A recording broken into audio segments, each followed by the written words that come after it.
What's going on, everyone? Gonna do some brief reviews. This one will be for Orbit Culture of Sulfur and Atlas, and that was March 13th and 14th.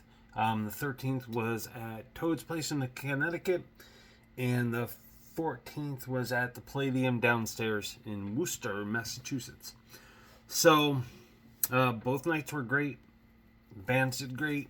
There were some kind of standard audio stuff that made some stuff a little bit hard to hear, but for the most part, really interesting package too. Pretty kind of different. Atlas, Finnish kind of metalcore band of Sulfur. I think they're from Vegas, deathcore, and then Orbit Culture, kind of like metal smushing into death metal, just a tad with some of the vocals and whatnot, but mostly like a pretty straightforward metal, like if Metallica and Gojira made a band baby. That's a weird term. Anyway, so Atlas, not my type of thing, but they did really good. They came out, they had a really well kind of organized show, worked to get the crowd fired up. Performed fairly short sets both nights, but they did fine. You know, if you're into kind of the modern metalcore stuff, some growls and then some cleans, you know, you probably like them a lot.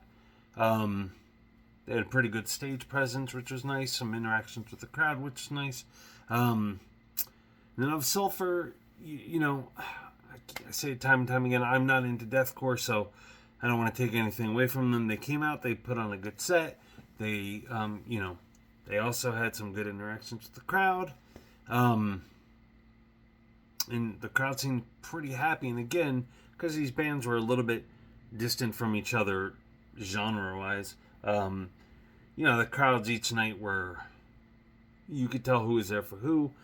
I love mixed genre bands, lineups. So, but Overculture is a really important band to me, and particularly their older stuff, Rosin, and Red Fog. Those EPs, I think they're terrific. But even their newest stuff, which you know I like, I don't love it, but I like. You know, when they play live, it's so great, and they're one of those bands where like when they're done, they have more fans easily than they started with, and people just, you know, they are starting to really get some good attention. Even though I think Toad's Place sounds better than the Palladium being a bit bigger, Palladium downstairs being a bit bigger.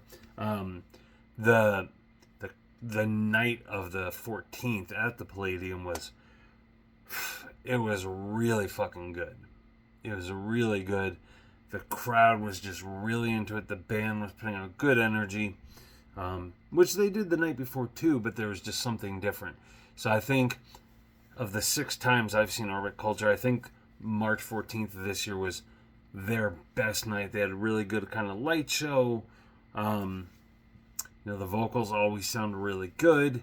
The band is always like really tight but not rigid. So if you haven't checked them out yet, give them a listen. You know, it may not be your thing off the bat. Kind of go through their catalog. Their really early stuff's almost sounds like a different band altogether. Some instrumental stuff, kind of proggy in some ways, but yeah. So 2 nights back to back. I really wanted to do 3. I couldn't make the New York show on the 12th or the 11th, whichever it was, but just really, really terrific stuff. So, like I said, all 3 bands did great. Definitely encourage, though, from my taste, go catch Orbit Culture. So I'll have some of the videos and stuff linked below, and I have some footage from Orbit Culture from some previous tours too. So all that playlist stuff will be down below. And yeah, thanks for checking it out. I'm going to put up a few more reviews this week as well. So if you like reviews, especially me just rambling on, feel free to check them out. Thank you.